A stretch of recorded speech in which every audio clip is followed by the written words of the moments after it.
Epi is upon, demos is the people, and ology or ologist is the dialogue about or study of, which really the root word is logos. So the study of what's upon the people. The term epidemiology is something that we continuously try to explain kind of what that is.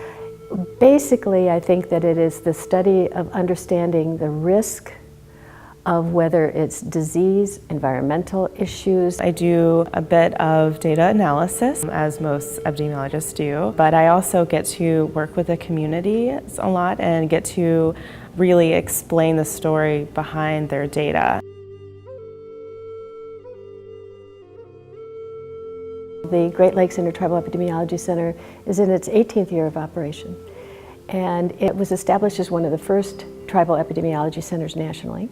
The different programs that are going on, because they are focusing on better eating and better health. As one health director said, last year we lost 2 toes. Now, as you know, in diabetes, often, it's legs, it's feet, and it's a lot of them if it's not taken care of.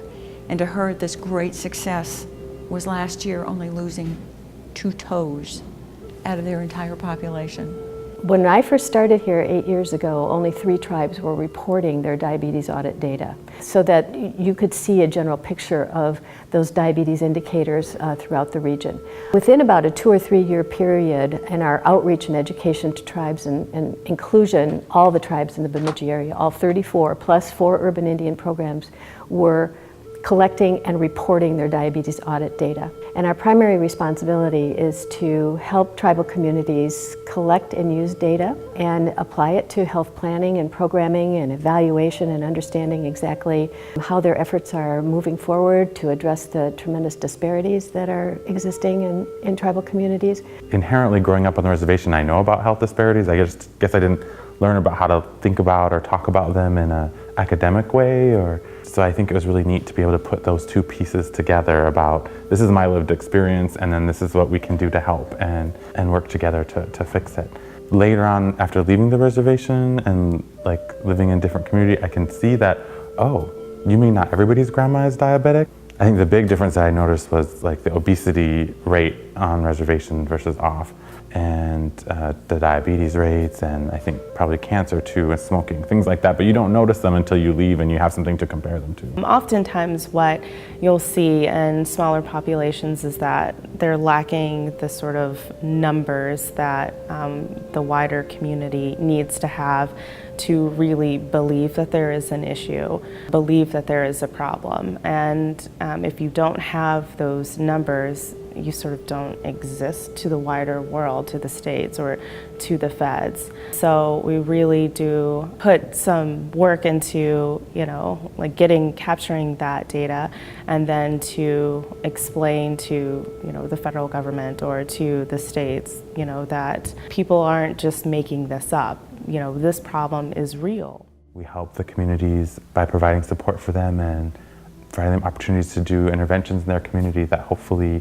will prevent or reduce chronic disease. So right now we look at physical activity, healthy nutrition, reducing commercial tobacco use, social emotional wellness, and the physical environment.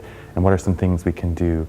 And so some communities have done gardening projects, some communities have done work on tobacco, some have done work on traditional foods, some have done work on physical activity.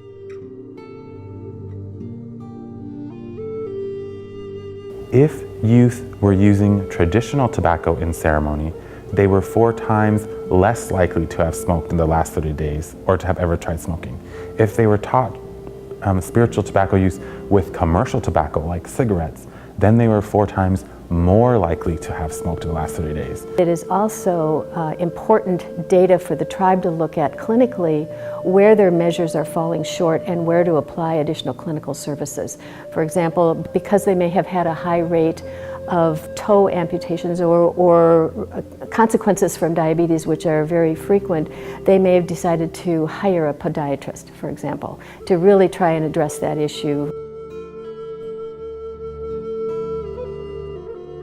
Everyone travels a lot, so there's a lot of travel reimbursement vouchers. We do meetings and trainings and that kind of thing. So there's a lot of planning for those and where they're going to be, who's going to be there. When we do have trainers come in, there's coordination of their travel and stuff like that. This is the first job where I can honestly say 95% of the time I love coming into work every day. We're a very close-knit family, and Epi Love is the perfect word to describe how we work as a team. It's just, we all love and care about each other, and that I think gets portrayed into how we do our work too, because we are so close-knit. We want to see the communities do better.